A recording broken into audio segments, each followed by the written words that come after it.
At the start of awards season, we've now got two main contenders. Both of them have got 7 nominations: American Hustle by David O. Russell and 12 Years a Slave by the British artist Steve McQueen. But what the Globes have done is to take these two big beasts and then keep them separate. They're off in their own pens.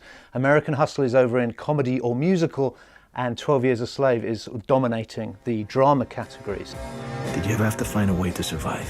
And you knew your choices were bad, but you had to survive. We were so successful for so long because we kept it just small enough. If you're that successful, how come you wound up in this room with me? So it's very likely that these two films will clean up in their respective categories, and then we'll have to wait till after the Globes for them to be pitted together. They're like two rival heavyweight champions, but they each have a different belt, and at some point the title is going to have to be unified.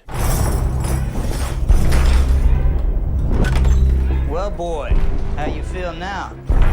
My name is Solomon Northup. I'm a free man, and you have no right whatsoever to detain me. You're no free man. You're nothing but a Georgia runaway. The Globes differ from the other awards in that they do split their films into these two different categories. But even within that, it's weird because the citizenship test is just odd. It doesn't make any sense. You've got Philomena, which is one of the films that made me laugh more than any other film this year. But that's a drama, say the Globes. And then you've got Nebraska, which is this incredibly bleak film about the new American Depression and Main Street that's all kind of falling apart. But that's a comedy. So I don't know quite what they're playing at. Are you political, Mr. Gaines? No, sir. Good. We have no tolerance for politics at the White House. There are films that fall between the cracks, and the film that's done that this year is The Butler, for me, which many people were expecting to get nominations and do well in the awards season. It's almost too serious to be a proper musical and comedy, and it's too silly in its own unintentional way to be a proper drama, so it's ended up getting absolutely nothing at all. Room here for everyone, gather around. Constable's responsible. Now how does that sound? No. Responsible is not a word. There have been quite a few films that haven't done quite as well as I think they thought they would do, and we thought they would do.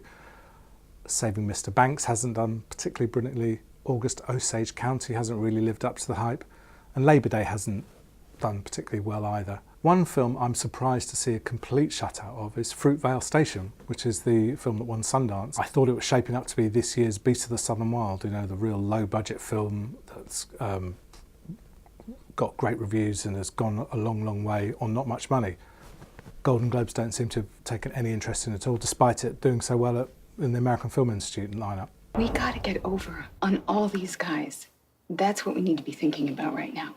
We gotta get over on all these guys. The Globes is just plain odd. It's voted for by about 90 members of the Hollywood Foreign Press Association. I don't know who these people are. I've never knowingly met any of them. I think for the rest of the year, they're jobbing entertainment journalists. They're off sitting at round table interviews with Katherine Hagel, or they're writing 12 things that you never knew about the Croods. But then all of a sudden they become transformed into these great titans of the industry, and they can basically make or break award season. They're the ones who are writing the script that everybody is following. And in that way, they're like kind of these weird superheroes who kind of go into the phone booth and come out as Superman.